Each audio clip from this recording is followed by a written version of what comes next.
ورونو دا هغه فقهي کتابونه دي چې د افتاء په کتابونو کې ټول همدغه ویل کېږي.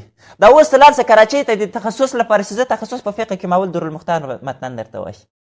وروسته له هغه نه چې ته ځې چېرته د تخصص لپاره د شامل لپاره د رد المحتار لپاره چې کومې مقدمې قواعد دي هغه درته وایي، هغه در باندې زده کوي. بیا وروسته رد المحتار متنان در باندې زده کوي، درته وایي ولې د څه په خاطر وایي چې فقاهت حاصل په فقه کې د تخصص حاصل شي.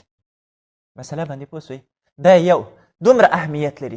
دویم ورونو چې چېرته د مناظرې بحث راشي کوشش هر یو کس د خپله مسله خپله صورت له شامل رد المحتار نه پیدا کړي، ځکه د دې خبره قوي ده. رد المحتار چې کومه خبرو کې ورونو نور علما بیا خبر نه کوي. د اسقاط مسله کې چې راشي بس رد المحتار متنونه یې کش کولی شي، او سره د خیرات په مسله کې دغه رقم د نور په مسایلو کې دغه رقم ټول هغه څه شیان ورونو چې دغه امت ټوک ټوک سره کوي، امت در بدره کوي، حتی عام خلک دې موږ پورې خندوي. داسې مسایلو باندې والله العظیم چې هغه خلک هغه سړي چې له دین سره کوم مناسبت نه لري ورونو هغه دې موږ پورې خاندي په دا څه شي باندې سره لانجه ده. والله العظیم چې خاندي راپورې.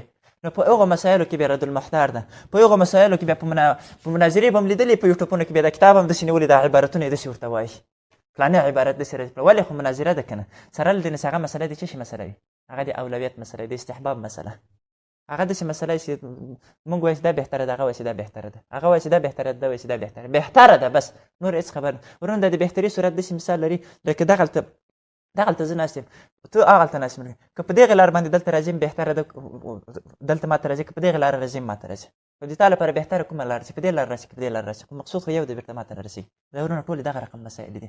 دویم دا د ورونه چې دا مسایل حل دي، دا مسائل لا ينحل نه دي پاتې. دا ورونو دغه اختلافي مسایل چې اوس دوی په یوټوبونو کې مناظرې ورباندې کوي، د دې په خاطر چې خلک په لانجو باندې ککړ کړي. ورونو دا مسایل حل دي، دا لا ينحل نه دي پاتې، دا د تابعینو په زمانه کې حل دي. دا داسې حل دي ورونو څوک چې وایي چې شته هغه ته شته، څوک چې وایي چې نشته هغه ته نشته. حل شوله که نه؟ دا څومره اسانه مسله ده.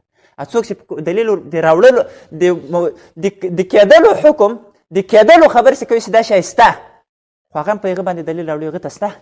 څوک چې وایي چې نسته په نست باندې دلیل راوړي هغه ته نسته، خو مسله حل شوله که نه؟